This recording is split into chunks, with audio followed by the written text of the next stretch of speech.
Richard Southern joins us now with the day's business news. Hello to you, Richard. Welcome back.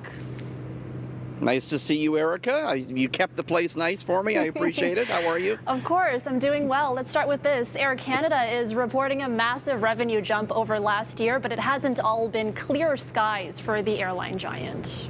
No, just ask Air Canada passengers. I'm sure many of them none too happy with the airline these days. But passengers aside, financially, things on the balance sheet, they're starting to take flight again for Air Canada. The airline reported earnings today, and it did report a loss, but a smaller than expected one of $253 million for its second quarter.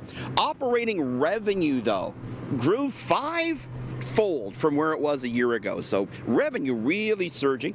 The CEO said, hey, we, quote, deeply regret the disruptions that passengers have endured. The chief operating officer came out and he apologized for what he said was a lack of, quote, operational stability.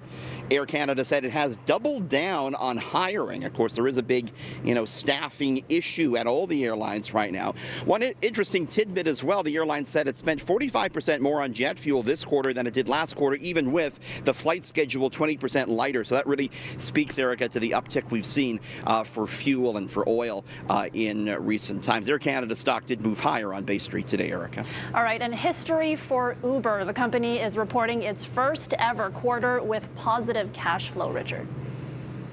Indeed, and this is kind of an interesting bellwether now, Uber, because it sort of shows how people are venturing out of the house again, perhaps going back to work again. And sure enough, Uber said in the last quarter, rides on its service surged to a record. Passengers took a total of 1.8 billion trips on Uber during the spring and early summer, a 24% increase compared to the same time a year ago. That's about 21 million trips per day on average.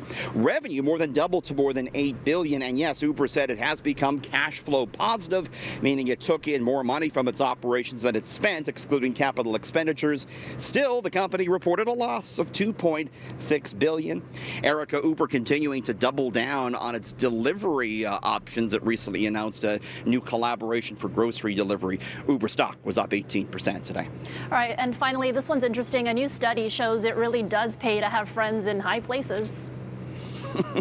Yeah, well, if only I were rich. How many times perhaps have we said that? And now, Erica, we have something to blame our lack of wealth on. Our childhood friends.